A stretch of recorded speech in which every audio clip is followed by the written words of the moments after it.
شیعہ سنیوں کے دشمن نہیں ہیں، سنی شیعہ کے دشمن نہیں ہیں، جہالت دونوں کے دشمن ہیں۔ جب تک آپ عالم اسلام سے جہالت کو دور نہیں کریں گے، الٹریسی کو دور نہیں کریں گے، آپ زندہ قوم کہے نہیں جا سکتے۔ ان الشیطان ینزغ بینہم، اللہ نہیں لڑاتا، رسول نہیں لڑاتے، علی نہیں لڑاتے، شیطان لڑاتا ہے۔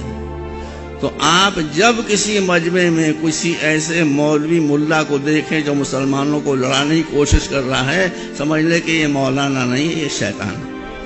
ہمارے یہاں شیعہ فرقے میں تقلید ہوتی ہے زندہ مجتہد کی۔ میں ابھی شعبان کے مہینے میں کربلا مولا گیا تھا، 3 گھنٹے کے لیے میں گیا تھا نجف اشرف، جہاں ان کا قیام ہے آیت اللہ سستانی کا۔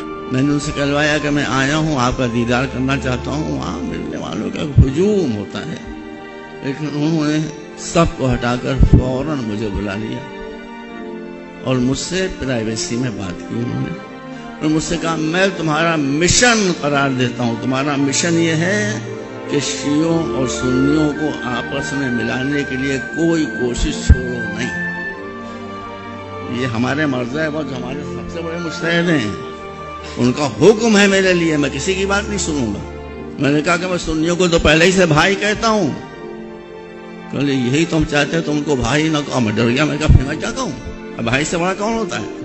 کہا کہ میں تم کو حکم دیتا ہوں کہ تم سنیوں کو بھائی نہ کہو، ان کو اپنی جان کہو، اپنی روح کہو، اور زبان سے نہ کہو بلکہ ان کی مشکلوں کو اپنی مشکلوں پر ترجیح دو، ان کے مسائل کو اپنے مسائل کے اوپر ترجیح دو۔ میری والدہ عراق سے ہیں، انتقال ہو گیا ان کا ضعیف میں۔ میں عراق گاؤں گاؤں کوچا کوچا میرا دیکھا ہوا ہے۔ عراق میں شیعہ سنی نام کا کوئی مسئلہ ہی نہیں تھا۔ جس دن سے حضرت امریکہ تشریف لائے، شیطان آیا، لڑائی شروع ہو گئی۔ میں تو سنی حضرات سے بہت قریب ہوں، میں خوب جانتا ہوں سنی کیسے ہیں۔ بہت سے سنی ایسے ہیں جو شیعوں سے زیادہ حسین سے محبت کرتے ہیں۔ اگر قرآن نے کہا کہ مسلمان لڑ لڑ کر اپنا مسئلہ حل کریں گے، میری بات قطعاً نہ سنیے، میں سگے دنیا ہوں، قرآن کی بات سنیے۔